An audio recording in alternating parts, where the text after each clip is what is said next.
çok insan Müslüman oluyor. Bu hususta bayağı bir haberler gelmeye başladı Avrupa'dan. Şimdi onun için arkadaşlar da burada bir şey kurdular kendi aralarında. Hayder'de 5 tane de bu işte vasıflı eleman aldılar. Bir senedir, 2 senedir çalışıyorlar. Niye çalışıyorlar? Efendim, Arapça, İngilizce, Almanca, Fransızca, İspanyolca dilleriyle altyazılı benim konuştuklarımı anlatma. Ama ben de konuştuklarım öyle ilmi, öyle bir değişik işler ki. Yani bazı da bunun tercümesi de pek zor iş. Çok zor. Siz şükredin yani Türkçe bildiğinize. Yoksa yani bayağı bir ilim elhamdülillah anlatabiliyorum. Çok binlerce, 10 binlerce sohbet yapmışız. Biz seneler boyunca sırf konuşmuşuz yani toplasan. Seneler boyunca sırf konuşmuşuz yani. Sırf 3 gün şey hakkında konuşmuşuz yani. Armageddon hakkında vesaire hakkında, şunun hakkında. 3 gün saatte topluyorsun, 3 gün, 4 gün. Kıyamet alametlerini toplasan belki ay eder yani. Hiç durmadan konuşmuşuz yani. İlim vermişiz elhamdülillah. Tebliğ yapmışız elhamdülillah.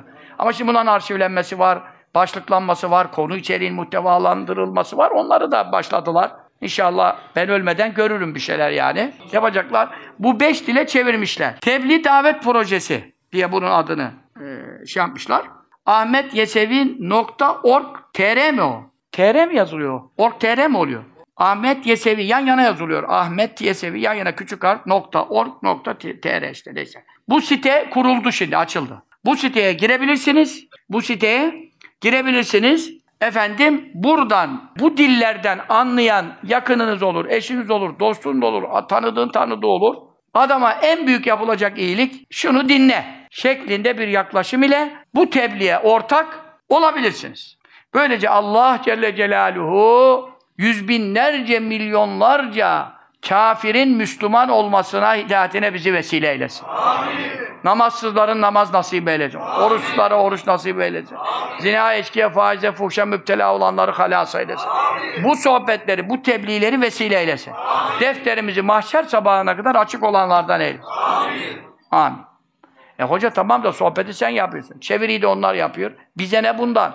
Bizim defter niye açık kalsın? Tebliğ yapacaksın ya. Bir de hoca ben zaten Türkçe seni anlıyorum. Sen bana niye İspanyolca sitesine gir diyorsun ya? Ben sana İspanyolca sitesine gir demiyorum ya. Ne diyorum?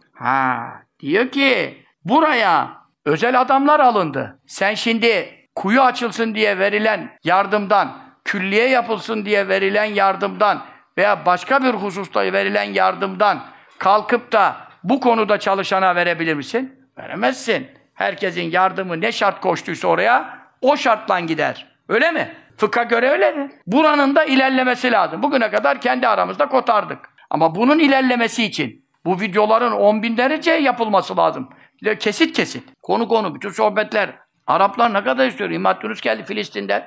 Ya bütün Arap alem merak ediyor diyor. Ayet hadis feyiz almak için diyor dinliyoruz diyor böyle. Ayet hadisi anlıyoruz ama diyor Arapça okuduğun zaman diyor. Diyor bunlar nasıl dinleyecek? Bütün Arap alemi diyor sohbet dinlemek istiyor diyor ya. Orada Efendi Hazretleri'nin vekili yani Filistin'de. Hoca, alim adam yani. Onun için herkese faydamız ulaşması lazım. Buraya bağışlarınızı istiyorlar. Online bağış sistemi varmış orada. Online bağış sayfasında hızlıca, kolayca bağışta bulunabilirsiniz diyor. Bu yabancı dillere çevrim projesi. Ondan sonra bütün dünyaya tebliğ projesi. Zaten site şu anda kurulmuş. Herhalde 100-200 şeyler yapmışlardı. İngilizce kaç tane dediler bana? Hiç bilginiz yok mu ya? Burada bilgili bir adam yok mu ya? Allah Allah! Her işi ben yapayım bari. Yüzlerce var. Ama tabii İngilizce kaç tane, Arapça kaç tane, onları şu anda bilmiyorum. Yapılmış yani. İnşallah Rabbim Tebareke ve Teala tesirini halk eylesin. Dinleyenlerin hepsine hidayet bahşeylesin. Bu Hayder'i de bu işte muvaffak eylesin. Çok vasıflı elemanlar nasip eylesin. Bütün dünya ulaştırılacak şekilde elektronik ağları kurmalarını müyesser eylesin. Amin. Bizim derdimiz burada. Buradan para gelecek değil, bir şey gelecek değil.